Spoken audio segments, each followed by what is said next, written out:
Hello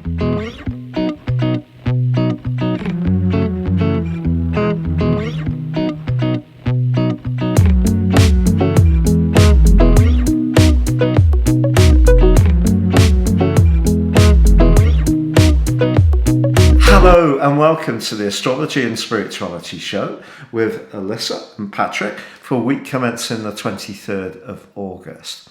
Now, as this week begins, so we have a big change. The Sun makes its passage for the first time in 11 months into the sign of Virgo. Very much about practicalities, details, being of service and efficiencies. But Mercury, the planet that governs this sign, is already in Virgo, along with the passionate energies of Mars. So what does that tell us for this week? Well, Mars is actually forging a sparkling alliance with Uranus. And Uranus is, of course, about what's shifting and changing, and it's an electric energy, and it's in the rather steady Eddy sign of Taurus. So a great time to use passion, but also to embrace more unusual, even innovative approaches. Now, Mercury is opposed by the rather dreamy and moist energies of Neptune this week. So if we are looking at any kind of contract or details, we do need to really study the small print. But the Sun moving into this area does give us a lot of incentive to be as virtuous as possible around diet, our physical activities, and if we are in a job which is not very rewarding, perhaps encouraging us to look for something else. Now, also, Venus, the planet of relating, is in a very stabilizing link with Saturn, and that goes on through halfway of this week. So the relationships that, really we can really count upon, those are the ones that we're going to be celebrating. But the thing I haven't mentioned so far is the blue moon, which occurred on the last day of last week. So the energy of that is still ongoing over the next couple of weeks. And that's saying to us that we can perhaps reach into our potential to connect with others more positively due to the fact that it was embracing the uplifting energies of Jupiter. Now, in terms of the Hermetic wheel, where are we this week? Has there been a change? There has been a change. It occurs on the very first day of this new week on Monday. So we'll pop that wheel on the screen and we are into the Eight of Pentacles. Right, so Eight of Pentacles, what's this about? Very pleased to have some Pentacles because we haven't been in that earthly realm since May, really. And the Eight of Pentacles is about skills, it's about study, it's about becoming a master of something. So we may already be a very good cook, we may even work in a restaurant, but this is, furthering our skills to do more gourmet French cuisine. So it's just really pushing ourselves as far as we can go in the field that we've chosen. Right. That's really interesting. Now, in terms of words of the week, you have very kindly shared some for us. And one that I really liked came from Natalie Lee, which was resilience. Do you like that? Shall we discuss love that resilience? word, yeah. So what's your take on resilience then? Well, if we look in the dictionary, resilience either means that we are able to come back from a difficulty with great strength. Bounce back ability. Bounce back ability, yes. So it's really like we can get pulled in different directions in life, but it's having that absolute strength to almost, like you said, just like elastic, just bounce right back into shape. And, there are some times in life where if we've gone through a very difficult period, perhaps we don't bounce back straight away. We might need some time to recover and to heal. But to eventually keep going and keep faith and keep hope, even if we have been through some pretty heavy stuff, that to me is what resilience means. What about you? I suppose what came up for me while you were talking there is perhaps that life is a series of cycles, and we can go through periods where, we're incredibly, supported in various ways. And then there can be times when we just really are up against it. And I suppose when we're going through those periods of really being up against it, then we need to remember that it is a cycle. Things can change eventually. I have a friend, a very close friend, who has had a pretty good life, but when something difficult came up for her a few years ago, she said, well, I've actually had a really pretty good life, so maybe it's time to test myself out with these challenges. So I thought that was a fabulous attitude as well. So resilience, yes, we will get tested. It's not, life isn't that fantasy process that sometimes used to get taught to us when we were children. This mythical prince we're going to meet, or princess, or this amazing job or holiday are going to solve all of the internal issues, because our internal journey is actually quite a challenging process at times. So. Yeah, although I will say that I did meet my prince. So there is, there is wonderful things that get threaded through the quite challenging things that we can go through in life as well. Oh, that's really lovely, Elisa, and I feel exactly the same about you. I'm just aware that there are a lot of really, really lovely people who would like a friendship, someone to go for a meal with, or go for a walk, or sort of do a crossword with, have a coffee, not necessarily a romantic relationship. And, not everybody gets what they want. So we're always eternally humble incredible gratitude. The fortune that we've had in that regard. Now, I made a faux pas on the previous show for week commencing the 16th, because when I was looking through YouTube, I couldn't find a winner for the free birthday solar return prize draw, but apparently there was one, and it was fresh flowers. Now, flowers is spelled Flours, and I did write to you to apologise and ask you to contact me directly. So if you're watching this week's show, please write to me directly through the contact form on our website, and I'll send you a free 12-month forecast, but sorry for that. And then this week, we had 2 possible winners. Now, quite a few people entered their birth details, but we're only doing the prize draw for the week that we're talking about. So the birthday draw this week is for anyone born between the 23rd and the 28th. So I'm sorry if you have entered for another part of the year. We're trying to keep it topical to the week that we're talking about, and that's why we're doing that. So we've had 2 people enter this week, Helen UK, and also Annabelle Sapphire. Now, we've done a draw on those 2 people who entered their details, and Annabelle has actually won. But don't worry, Helen, please write to me also through the contact form, and I'll send you a free 12-month forecast as well. Now, so if I just lean over, as ever, I've only very, very briefly looked at this situation. And one of the things that comes up to me, for me, with Annabelle's situation, Elisa will be sharing this wheel on the chart, is Annabelle, you were actually born on a new moon. And that new moon was in Virgo. So the moon was just approaching the sun. So it was just slightly before the actual event, but very, very close. And therefore your midpoint is 3 degrees Virgo in the 4th house. So I think it's absolutely the case that home, emotion, family are very, very important to you. But I think the thing that stands out to me about this chart more than anything is that the North Node is in your sector of relating, and the North Node forges just a whole welter of angles with other influences. Like, for example, the North Node, which is in Capricorn, so it's very responsible, forges a brilliant trine with Mars in the sign of Taurus in the 11th house. So, I think that you probably, you have a spiritual dimension to yourself, but Mars there in Taurus in the 11th house suggests that when it comes to friendships, I would imagine you're quite a generous person. But the North Node also forges a semi-sextile to Jupiter, which is gorgeous. It forges an opposition with Saturn, suggesting you may have relationships with people from different age groups to you.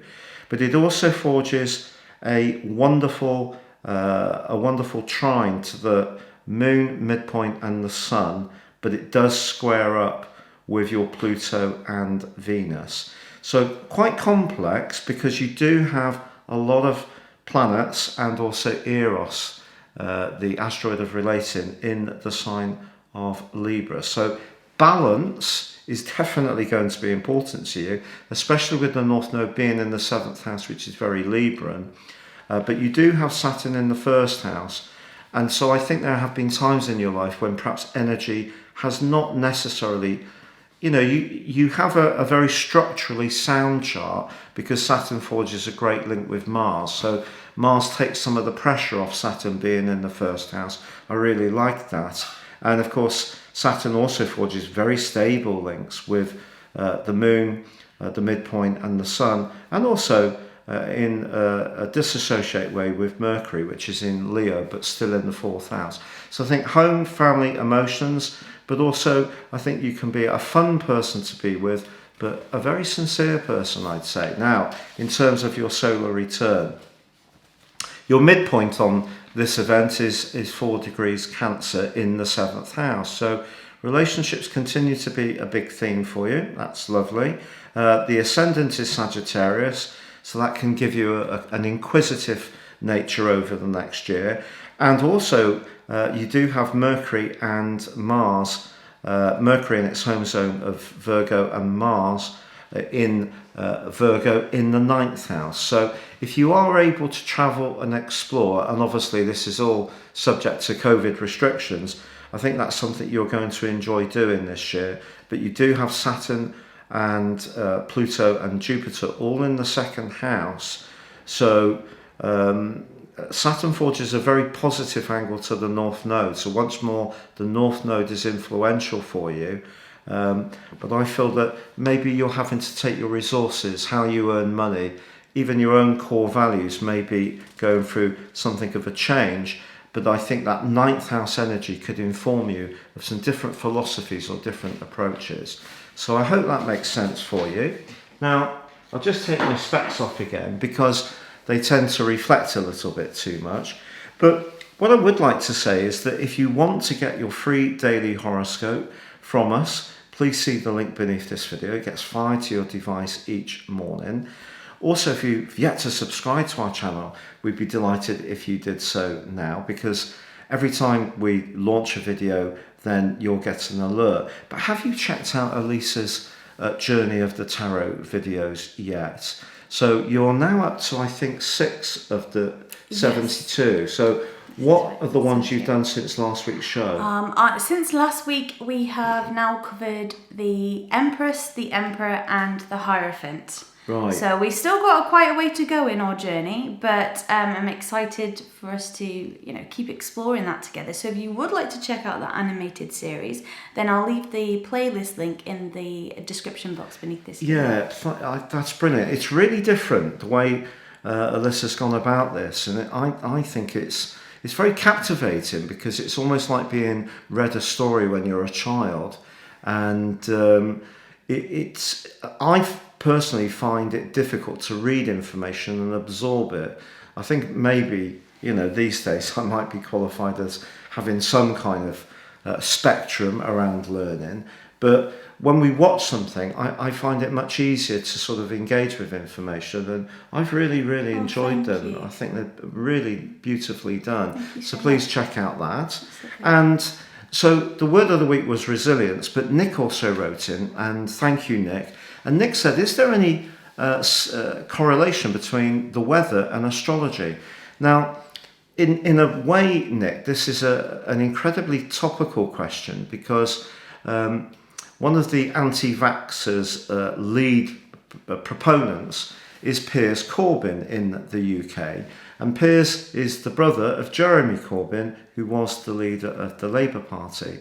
And Piers, whether you agree with his views on vaccine or not is entirely up to yourself. But Piers has been a proponent of astro forecasting services for quite a long time.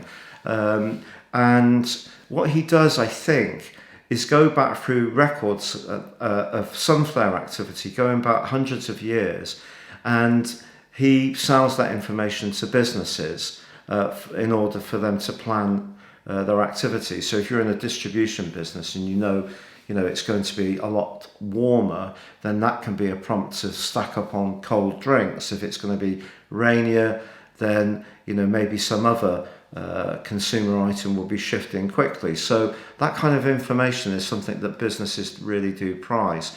So he has found a correlation between weather patterns and the activities in the celestial sense with what goes on the earth. But we've also got to think of things about like tides, and also the pattern of the moon in terms of the cycle that women have. We're heavily ruled by the moon on this planet. Yeah, and then there's just been extensive surveys about how astrology, when there's full moons or new moons, how that affects criminal activity and offending and mental health. There's been huge studies done on these things over time. So I think that there is a lot of chance that what is going on in the heaven, which after all is very electromagnetic, and we have an electromagnetic ring round the earth, we have two poles. So that electromagnetic energy, it seems to me, is what informs the natal impacts on us in terms of our natal charts, in terms of astrology. And yes, we do have free will, but it gives us a lot of information. So I think it sounds entirely possible that the weather is linked to astrological and celestial activity, in my humble opinion. But please send in your date of birth and time of birth and where you're living, a place of birth and where you're living now, because solar returns are dependent for accuracy on where one is living now. So if someone's moved 100 miles away, 1,000 miles away, it will make quite a big difference. And that needs to be for a week commencing the 30th of August through to the 6th of September. So if it's your birthday during those dates, please let us know and we can put you into the prize draw. So the modality for this week then? Well, we are using the Gaia Mother Earth Oracle cards. Right, Absolutely really beautiful. We used to use these on the Daily Show because we started, when did we start? It was about a year and a half ago when COVID really started to kick in, and we thought, well, it was all so utterly gloomy, understandably, and we thought, well, let's try and find some angles, and that was what the Daily Show was based upon. But unfortunately, it just became too much for us to do. We just didn't have enough time to do it. Hence, the weekly show came from the Daily Show. Okay. I like it when you shuffle in a deck because sometimes I call it the deck gets jumpy, where cards start to jump around. And that's when you know, or when I know, that I've shuffled enough. So we're going to pull the card on top, and the word on this card is liberation. And it's this beautiful dove. And it says breaking free from a negative attachment. Oh, that's really hard. Whoa, that is hard. Breaking free from a negative attachment. I think this week what this card is asking us to do is to first of all think about something that we are negatively attached to. This could be a physical thing, whether that's sugar or whether that's a substance or, whatever it may be. Or it could be a habit or even a thought process. So first of all, we're identifying what it is that we may be a little negatively attached to, and then just working through how we could come up with some steps to release that. We don't have to do it in 1 week, but I think this would be a good starting point to get us thinking this week about how we could pull away from that. Yeah, and I think for me, often it's been to do with relationships. So, you can have a desire for a relationship to be different to how it has become, because at some level you want to be an honest broker and still have a level of cordiality with the other party, but they decide that they don't want to retain that connection to you for their own reasons, but you can still feel quite attached to that, because it's difficult to accept that that's the situation. In other situations, people can decide they don't want to be attached to us, and we're more than cheerful to move on. So those attachments, I agree, are difficult to break down. I'm a very Aquarius person. I have the Sun, the Moon, Venus, Chiron, and the IC, which is to do with emotions, all in Aquarius. So, friendship and sort of seeing the big picture, and not necessarily just seeing things from a more personal viewpoint, sort of seeing the more humanitarian side of it, is something that I'm quite fond of doing, but not everybody is able to be quite as detached as that. So, I think that's a really interesting card. So, liberation in other ways. Now, obviously, we've had what's happened in Afghanistan, so that's not been very liberating for the people of that country, has it? No. And maybe this card is also getting us to just think about the things that are happening in the world. Not that, we're not. Sometimes it can be so overwhelming. There have been times when I've had to just stop reading about what, is going on because it's so overwhelmingly painful. But I think at the same time, we have to keep ourselves informed because we can't just turn a blind eye. So it's finding that balance between being, like we said, like informed about what's happening and protecting ourselves as well. Yeah, I agree with that. Sometimes I find difficult news quite hard to look at, but you kind of have to really try and read about it. Otherwise, you're sort of living in a parallel universe. But that's been quite tough. Yes. In terms of our sort of progress in this house, how do you think we're doing here now? We are settling in. We've been doing more painting, which has been absolutely so much fun. Yeah, I was painting the back of the house this week, and Elisa said, "Go careful while you're out there." And because I was going up on the steps, I got paint all over my shorts, so I was well and truly scolded. They were taken down and put in a bucket of terps to try and get the paint off. Yes. And I totally took the admonishment on the shins. You took it well.